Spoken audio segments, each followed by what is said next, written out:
bala ko po kasi magpa-brace baka pag ini-align yung ngipin, sala yung... Gano'n nga. Sadyang ganyan yung ngipin mo, naka-forward yun, no? Oh. Ganyan talaga. Nga ka nga. Sara. Ayos naman eh. Yung nalabas po yung ano eh. Oh. Actually, hindi mo kaka-apekto yung brace dyan. Idol ako, galing ako sa brace before. Ang brace, hindi dyo ang ina-align. Yung ngipin, ito maaayos yan pag pinag-brace ka. Ito, nakalutang na ano, ma-align yan. Maganda yan sa brace. Pero yung jaw, kahit naka-brace, sa dami ko nang na-encounter dito, naka-brace sila, wala pa rin. Pero yan nga, matutulungan ka ng brace kasi nga may nakaangat na ano mo, ngipin mo. Yan na ma-align yan. Pero yung pag-angat ng jaw mo, gumaganon, Oh, sumasakit ang ulo ko po. sumasakit ang ulo mo. Gagawa natin ng ano yan, gagawa natin ng pamamaraan para hindi sumakit yung ulo mo. Tanggalin ko yung glass mo muna. Baguhin natin yung position. Tapos tuturuan kita ng technique. Technique.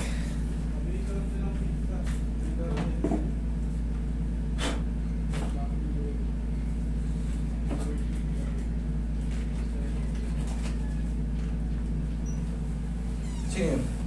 Start down. Sige nga ka nga idol. Sarap. One more nga. Sarap. Sige nga. Dandan sarap. Sarap. Sarap. Higa ka idol. Ititiin natin. Okay, dandan sarap. Sarap. Yan. Okay, upo ka ulit. Ganito ang diskarte dyan. Idol, hindi na mawawala yung pagpalag ng dyan natin. Ayan, sa akin, mayroong sample yun sa akin. Nakita mo. Hindi na mawawala yan. Ang aalisin natin dahil yung ngawit o yung sumasakit, pati ulo mo, di ba sumasakit?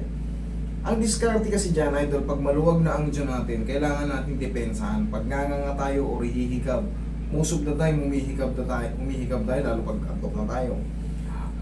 Hikab tayo na hikab. Hanggat hindi tayo nakakatulog. Ngayon, ang damang hikap natin ganito. Yan baka. Belakit. Yan ang tamang hikap. Tingnan mo, less yung palag. Okay? Okay. Yan. Lakihan mo, kahit todong malaki, basta nakadiin ito. Ganon ang tamang hikap. Tapos, pamasas natin yung okay. Kung magpapabrace ka, sabihin na natin magpapabrace ka, makakatulong din naman sa mga ngipin mo kasi may nakaangat nga. Yan. Maganda yan pag binrace, mapaplansya yan. Tapos, mapapantay. Yun ang, pero ito, tandaan nyo ang brace, ang ginigrip nun yung sinasalansan nun yung ngipin, hindi jaw. Hindi jaw.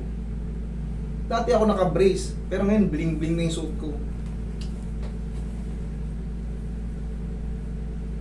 Detachable na lang. Eh pag brace, hindi mo mabaklas yung pagkakain ka. Ito, pwede kong tanggalin.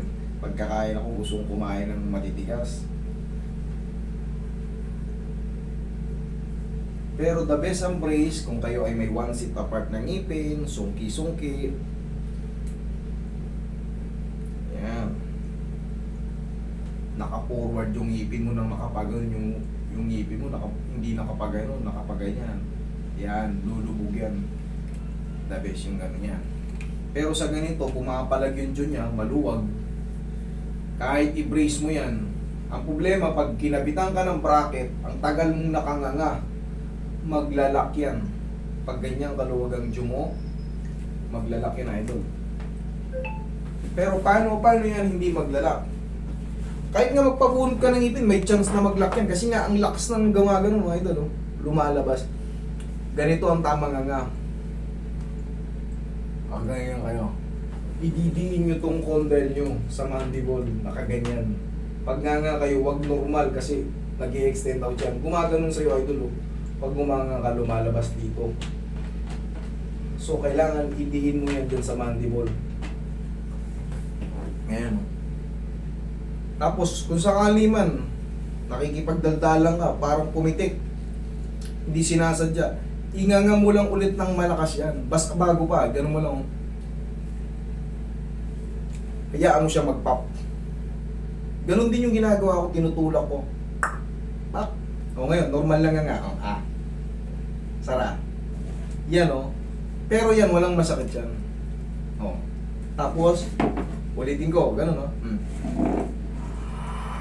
Kahit gaano kalaki, yan ang pinaka-safe na hikab natin. O, may masakit pa? Wala. Okay, tandaan mo yan. Thank me later sa mga bagong manunood. Sa may mga Joe na maluwag, ganun ang tamang hikab natin. Tandaan nyo to. Okay? Thank you.